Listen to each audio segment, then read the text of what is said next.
आज जिल्ह्यामध्ये अवकाळी पाऊस आल्यानंतर प्रचंड प्रमाणामध्ये नुकसान झालेलं आहे. खरं म्हटलं तर पलटण, मान, खटाव या भागामध्ये पाऊस परतीचा असतो, परंतु यावेळेला या भागामध्ये फार मोठ्या प्रमाणामध्ये मेच्या शेवटच्या आठवड्यामध्ये पाऊस पडला, नुकसान झालेलं आहे. आणि इतर जिल्ह्यामधल्या इतर तालुक्यामध्ये सुद्धा या ठिकाणी नुकसान झालेलं आहे. त्याचे पंचनामा करण्याच्या बाबतीमध्ये राज्य सरकारने सूचना केलेल्या आहेत. जिल्हाधिकाऱ्यांच्या माध्यमातून त्या ठिकाणी त्याची अंमलबजावणी केली जाते.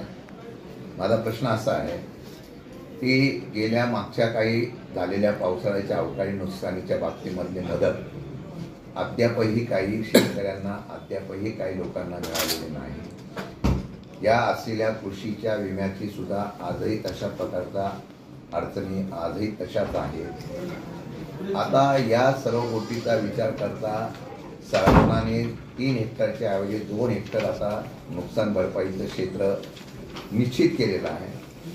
आणि ते करत असतानाच या जिल्ह्यामध्ये या शेतकऱ्यांच्या झालेल्या नुकसानीच्या पंचनाम्यानंतर 50,000 हेक्टरी मदत मिळावी अशा प्रकारची मागणी ही केलेली आहे.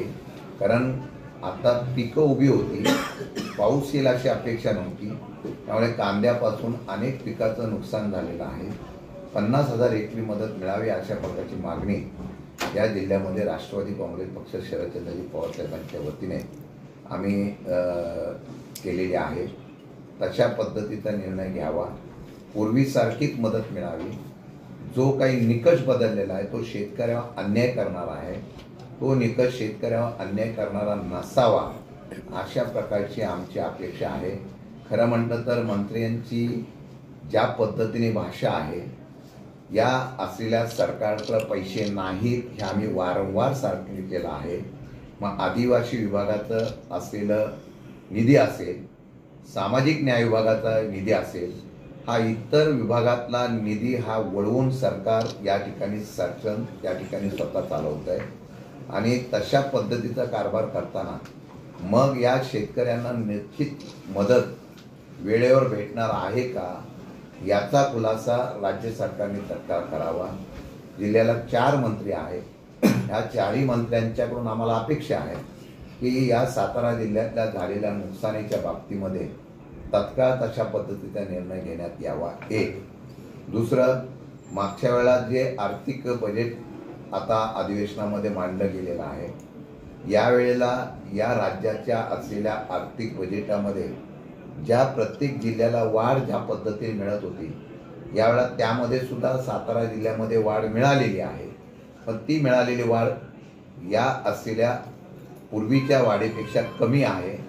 ती वाढ जास्त मिळावी अशी अपेक्षा आम्ही DPDCला व्यक्त केली होती. राज्यामधले 4 मंत्री तर मोठ्या खात्याचे आहेत. या 4 मंत्री असताना या जिल्ह्याला तशा प्रकारची मदत मिळणं आवश्यक आहे, ती मिळालेली नाही.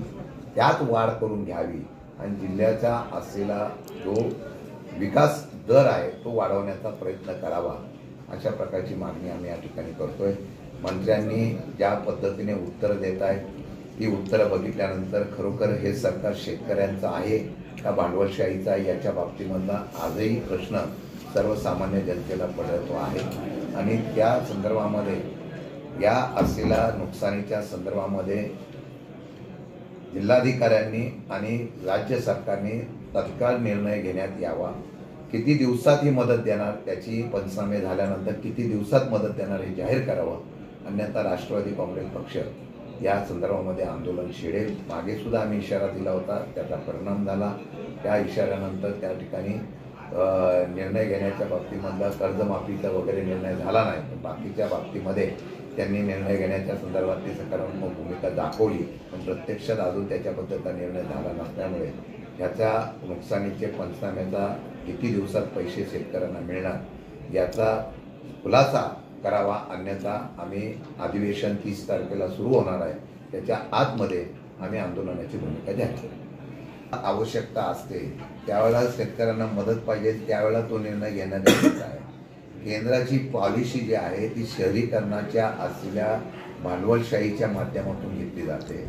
या ठिकाणी महागाई वाढू नये, ज्यावेळेला कांद्याचं उत्पादन कमी होतं त्यावेळेला त्यांना अपेक्षा शेतकऱ्यांना असते किंवा कांद्याचं उत्पादन जास्त झाल्यानंतर निर्यात बंदी उठवावी जेणेकरून चांगल्या प्रकारचा भाव मिळेल अशी अपेक्षा असते, त्यावेळेला बंदी घातली जाते आणि त्यानंतर मग बंदी उठवतात. ज्यावेळेला खरोखर गरज असते त्यावेळेला बंदी आणि निर्यातीच्या बाबतीमध्ये आधी की आनंदाची गोष्ट आहे. सेवा शुल्क जर त्यांनी कमी केलं असेल तर तो शेतकऱ्यांचा फायद्याचा विषय असं सांगितलं होतं की आम्ही ते करतो, पण ते निर्यात शुल्क जर त्यांनी केलं असेल तर आम्ही पहिल्यापासूनच सांगतो शेतकऱ्यांच्या संदर्भामध्ये हे सरकार निर्णय घेत नाही आहे. ते निर्णय आंतरराष्ट्रीय स्तरावरचे ज्या काय घडामोडी होतात त्याच्यावरच्या बाजारपेठेवर भांडवलशाहीच्या पोषक अशा प्रकारचा निर्णय घेतला जातो, अशा प्रकारचा आरोप आमचा सातत्याने आहे. आल्यानंतर किती दिवसात मदत करणार आम्ही आज पत्र त्याचं तयार करणार आणि राज्य शासनाकडे ते पत्राची कॉपी पाठवणार, जिल्हाधिकाऱ्यांकडून मुदत मागून घेणार की किती दिवसात करणार, म्हणजे शेतकऱ्यांना कळलं पाहिजे आणि 50,000 हेक्टरी द्यावं. शेतकऱ्यांचं आतोनात नुकसान झालं याला जबाबदार कोण?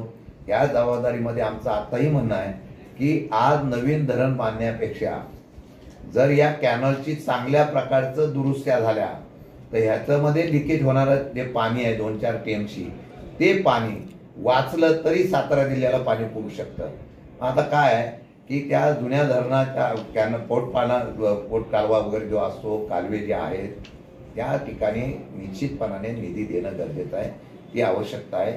या अधिवेशनामध्ये 100% त्याचा निकाल लावण्याचा आम्ही प्रयत्न करणार. त्या काळामध्ये आम्ही पाटण, त्यानंतर महाबळेश्वर, त्याच्यानंतर मान, खटाव आणि पलटण हे 4 तालुके सोड राहिले, बाकीच्या सगळीकडे आमचे दौरे झालेले होते.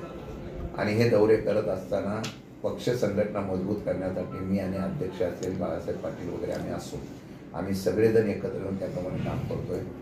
आम्ही साधारणतः जूनच्या अखेरीपर्यंत अख्खी जिल्ह्याची आणि सगळी नवीन बॉडी जुनी बॉडी एकत्रित करून या असलेल्या सगळ्या सेलची पुनर्बांधणी करणार आहोत आणि सगळ्या निवडणुका आम्ही सक्षमतेने लढणार आहोत.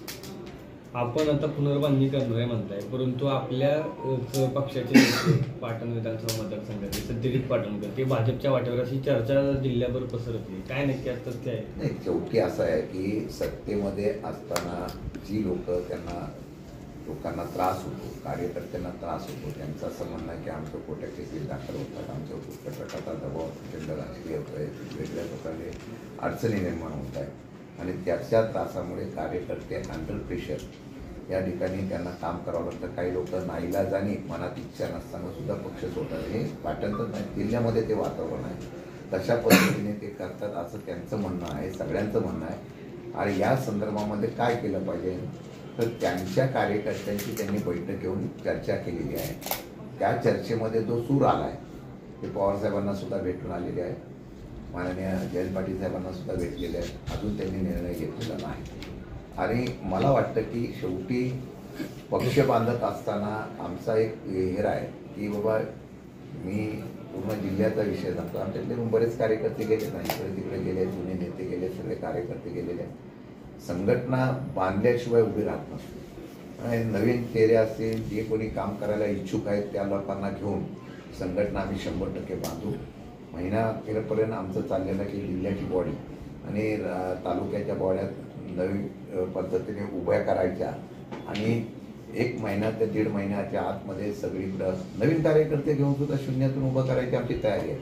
काही लोकांना असं संभ्रम निर्माण झालेला आहे की आता राष्ट्रवादी काँग्रेस पक्ष भविष्य काळामध्ये निवडणुका लढतील का नाही, त्यांच्याकडे कार्यकर्ते आहेत का नाही, काय नाही. आज मी तुम्हाला सांगतो की आम्ही पक्ष म्हणून 100% बांधणी करणार, येणाऱ्या निवडणुका ताकदीने आम्ही लढवणार. मग ते कशा पद्धतीने लढवायच्या, काय लढवायच्या ती धोरणं त्या त्यावेळची परिस्थिती बघून आम्ही निर्णय घेणार.